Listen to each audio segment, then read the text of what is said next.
안녕하십니까. 역사의 진실과 신앙의 자유를 추구하는 정존TV의 정주헌입니다. 2022년 새해가 밝았습니다. 독자 여러분의 평안과 안녕을 기원합니다.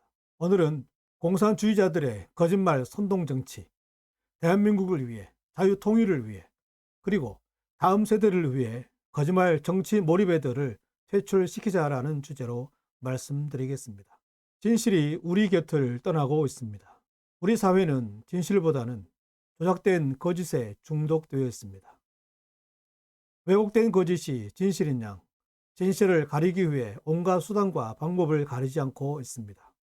전 국민이 바로 알아야 할 현대사의 한 부분인 전두환 대통령의 회고록, 대선 후보에 대해 진면모를 밝힌 굿바이 이재명, 그리고 위안부의 불편한 진실을 담은 빨간 수요일이란 책이 판매 금지, 가처분 신청을 당한 상태입니다. 이런 책들은 국민들의 알 권리 차원에서도 많이 읽혀야 될 책들로서 바른 판단과 역사의 진실을 찾는데 꼭 알아야 할 필독서입니다. 무조건 출판, 배포 금지, 가처분만 낼 것이 아니라 사실이 아닌 곳은 합리적인 이성과 사실의 논리로 반박하며 갑론을박을 통해 옳고 그름을 바로 잡아야 하는 것 아닙니까?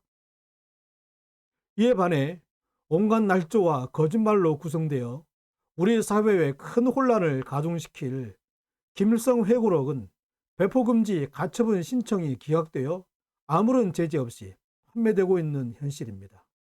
우리 사회에 이렇게 거짓말이 난무하고 왜곡 날조된 역사를 진실로 착각한 사회가 된다면 국민적 대혼란은 유혈 폭력과 폭동은 강 건너 불 보듯 뻔한 것이고 참혹한 결과는 우리의 현실이 되고 말 것입니다. 작금의 우리 사회는 검은 그림자들의 압력으로 안반 속에서 활동하고 있는 화산이 언제 어느 순간에 분출할지 모르는 폭풍 전야를 지나고 있습니다. 동부 폴란드에 소련군이 침입한 것은 1939년 9월이었습니다. 동폴란드를 점령한 소련군은 점령지 내에서의 폴란드인들은 물론 백러시아인, 유대인 등의 정치 활동을 금지시키고 반소 성량의 사람들을 약 150만 명을 체포하여 소련으로 압송하여 시베리아로 유배를 보냈습니다. 1941년 독소 전쟁이 시작되자 스탈린은 폴란드에 환심을 얻고자 런던에 있는 폴란드 망명 정부를 갑자기 승인했는데 이것은 폴란드의 진정한 독립을 위해서가 아니라 소련의 장래를 위해서 폴란드인들을 안심시켜 놓고 난 다음 폴란드 노동자당, 즉 공산당을 만들기 위함이었습니다. 1939년 9월 1일 폴란드를 침공한 독일군은 동부 폴란드를 점령 중인 소련군을 몰아내고 폴란드 전체를 장악했습니다. 그로부터 3년 만인 1943년 4월 독일군은 동폴란드 카잔의 습속에서 폴란드 장교 15,000명의 학살 시체를 발견했습니다. 이것은 1939년 9월 독일군과 동시에 폴란드를 침공했던 소련군이 저지른 만행이었습니다. 이에 충격을 받은 런던의 폴란드 망명 정부도 스탈린에게 강력하게 항의합니다. 그러나 스탈린은 오히려 폴란드 망명 정부에게 납치, 앞잡이, 반동문자 등의 누명을 씌워 단교해 버렸습니다. 15,000명의 폴란드 장교 학살은 나치스의 유대인 학살에 버금가는 어마어마한 만행이었는데 소련은 사과는커녕 이것을 은폐하려고 폴란드 애국자 동맹을 결성시키고 통일전선 공작에 착수하고 나치 독일로부터 조국 폴란드를 해방시킨다는 명분으로 국민해방위원회라는 이름의 지하 조직을 만들었습니다. 스탈린은 런던의 폴란드 망명정부 계열의 독일군에 대한 저항운동을 괴멸시키기 위해 폴란드인들을 거짓말로 선동과 선전을 했습니다. 1944년 8월 소련군은 독일군을 바짝 추격하여 바르샤바 교회에 접근했을 때 바르샤바 시민과 독일군 저항운동자들이 독일군에 맞서 봉기를 호소하는 방송을 합니다. 폴란드 국민들은 일치단결하여 침략자 독일군에 저항하라. 소련군은 당신들을 지원하기 위해 곧 바르샤바로 총진군할 것이다. 이 방송을 들은 바르샤바 시민들은 무기를 들고 총궐기했습니다.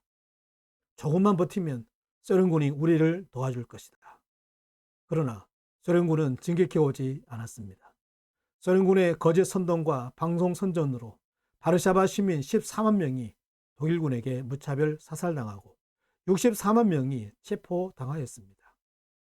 이렇게 폴란드의 민중 봉기는 실패하고 바르샤바는 피로 물들었고 도시는 파괴되었습니다. 소련군은 다음 해인 1945년 1월에야 바르샤바에 들어왔습니다. 스탈린은 장차 폴란드의 공산화, 위성국화 작업에 방해가 될 바르샤바 시민들을 소련의 적인 독일군에 의해 말살한 기상천외한 수법을 쓴 것입니다.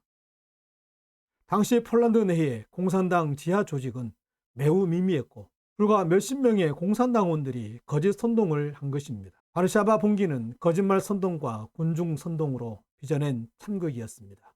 훗날 공산주의자들은 이것과 유사한 수법을 해방전국 한반도 남한에서도 구사했습니다. 48년 제주 4.3 남로당 폭동, 여수 14연대 반란 때도 공산주의자들은 북한 인민군이 마침내 38선을 돌파 남진 중이다 라고 군중을 선동하여 살육과 파괴의 소용돌이 속으로 몰아넣었습니다. 이후 빨치산 투쟁에서도 공산주의자들은 똑같은 수법으로 단순한 농민들을 속여 피바다 속으로 내던졌습니다. 영남 10월 폭동을 비롯하여 현대사에 큰 획을 그었던 세월호, 광우병, 대통령 탄핵 등 이 불량 정부의 탄생은 온갖 거짓말의 선전과 선동에서 비롯되었습니다.